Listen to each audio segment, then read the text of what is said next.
Hello and welcome to some more Star Citizen. Every month there is a Star Citizen Town Hall where a selection of questions about the game are answered. This month's Town Hall was with Tony Z, or Tony Zerovic, the director of the Persistent Universe, and as such was pretty awesome. I've mulched down all of the information into some more manageable chunks. NPCs and background NPCs. Lots of background NPCs will be in areas. These will be non-mission related as well as mission related NPCs.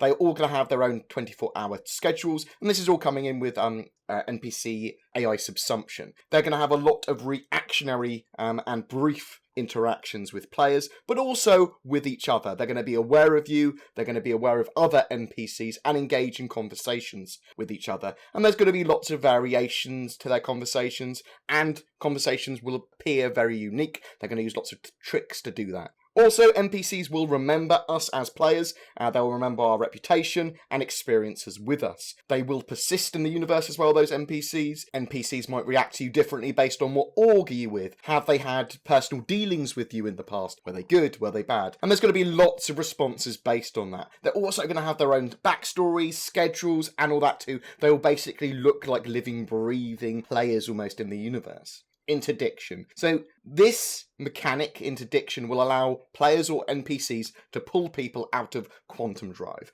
They are working on where you're going to be ejected based on where you get interdicted. Obviously, you've got that service beacon that will allow you to be able to ask for help or send out a distress signal when you get pulled out of quantum drive, or if you're being attacked by pirates or whatever in any situation. So they need to balance it for that. The person that initiates the interdiction device controls the range and power of that device. So you'll want to tune it correctly to remain undetected and to grab ships out in a closer proximity. So obviously if you use less power, they're going to be pulled out when they're closer to the device, is one of the ideas. So there's going to be power, tuning, detection, all these sort of things will be part of that gameplay mechanic. And people will be able to detect these devices under certain circumstances, and the UEE or security forces will want to destroy them, as well as players that might have missions to destroy interdiction devices around the area. They want you to be able to jump in with groups too. So there'll be some form of quantum linking that will say, when we jump, all of us jump together. And they want this for escort missions and that sort of thing as well. But they also want to bring interdiction into that. Does it just take some of your group out when they'll get interdicted? Well, that doesn't seem right. It depends when you jump and that sort of stuff. So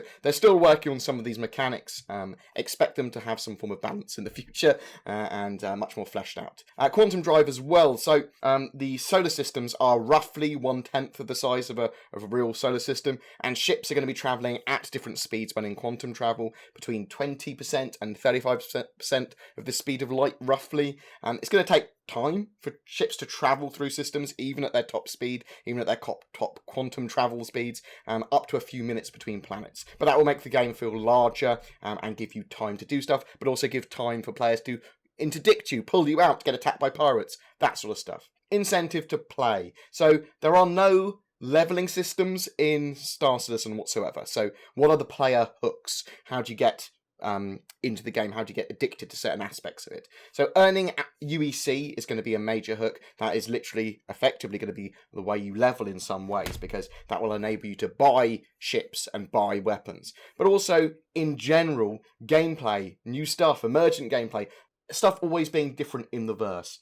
There's a very modular and procedural text and various systems that they have implemented. And this aids their handcrafted process, giving them extra variance, unique qualities every time you visit an area or do a mission. Their long-term approach to setting up core mechanics like AI subsumption, missions, economy, planets, modular buildings, allows them so much power and detail for new content and content when the game first goes live or when it goes live. But also, it's going to give you different experiences every time you do a similar mission as well. You go to a planet at one time of the day, it's going to be totally different if you go to it there at night, and totally different from, or at least a little bit different, when you go there the next day. The mission system. They are actively working on a mission system. There are loosely two types of mission. The first is the more handcrafted theme park mission, like a mini Squadron 42 mission. Very high quality, normally with lots of mocap or motion capture, but they can be quite linear, though there might be multiple ways of completing them and some variance. The second is more systematic content. You might come across distress signals in the verse, or you might be issued more basic missions, some of which we already have now in the Persistent Universe, like save the freighter, kill these pirates, escort these ships. And there might be breadcrumbs from searching the mission area after you've completed that first mission. Or you might find a black box on a ship that was attacked, like in the Gamescom demo, that leads to another mission. That would lead to another mission and could lead to more and more. The idea here is to have lots of different parts and more unique missions every time you do one of these missions, and you can follow them as far as you want, or until they effectively end.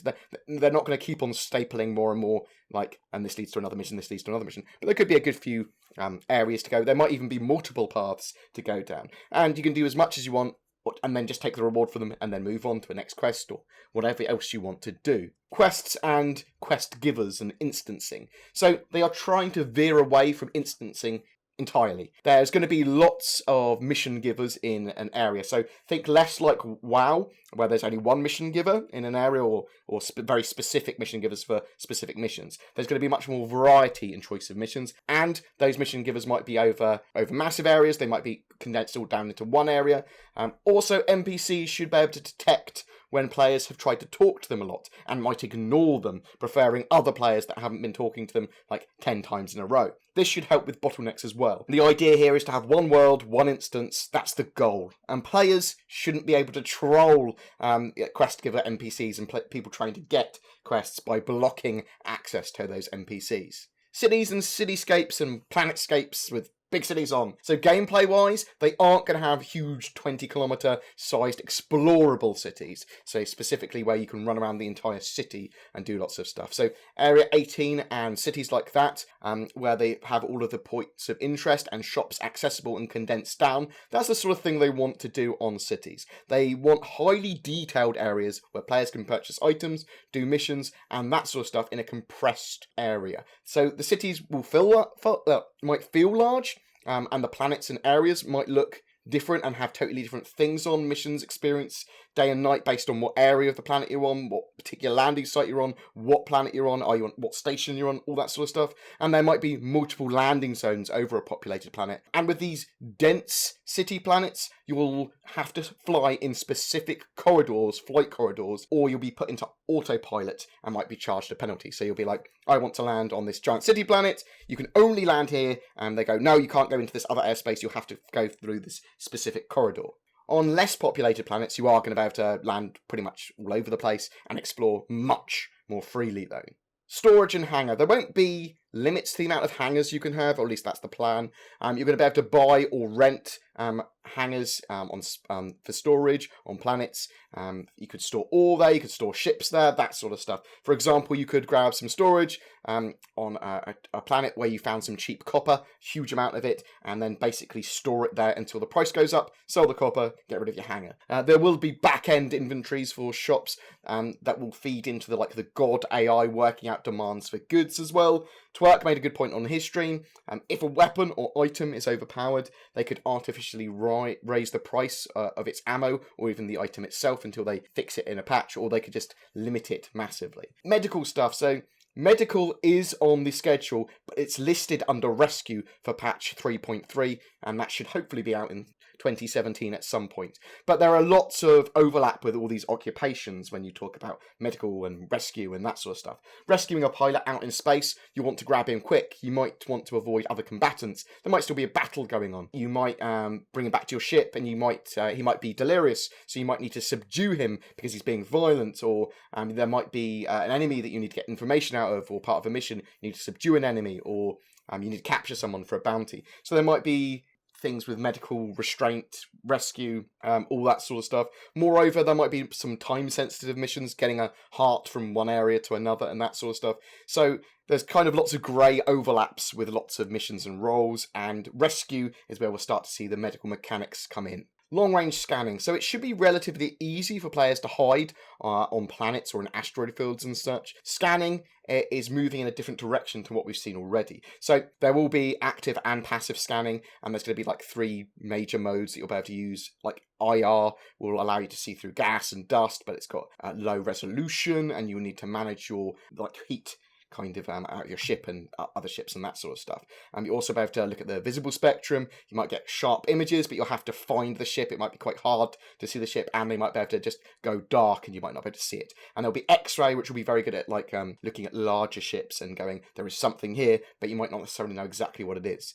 These are still all being worked out as mechanics as well, and active scanning will allow you to like more train into an area with your gear and look at a very specific area. And long range scanning is planned to be quite a high skilled mechanic. And that was kind of it for the Town Hall with Tony Z. Now remember, you might not know this, I've just been partnered on Twitch, which is awesome. So go check out my Twitch channel, and if you wanted to subscribe, if you had some, like, I don't know, Twitch Prime membership or something, you could go and subscribe to me. That would be amazing. I'll be streaming every Sunday and Tuesday. And probably another day each week with some Star Citizen, because people seem to like that, so thank you very much for your support there, guys. Remember, commenting on any of our Star Citizen content every month gives you a chance to win a ship, and through November, which is only a couple of days left, that is the Avenger Titan, so check that out. But even if you don't comment in November, in December, it will be a different ship. It'll be like an 85X at least, with a lifetime insurance. Woo! So remember that. Please don't forget to like and subscribe, guys. Please tell me what you thought about Tony Z's thoughts on all these mechanics and the stuff that he's working on. Obviously, he is one of the high-level decision makers and direction givers for the Persistent universe, as he is director of it. So you guys take care. Thank you very much for watching, and I'll see you in the verse.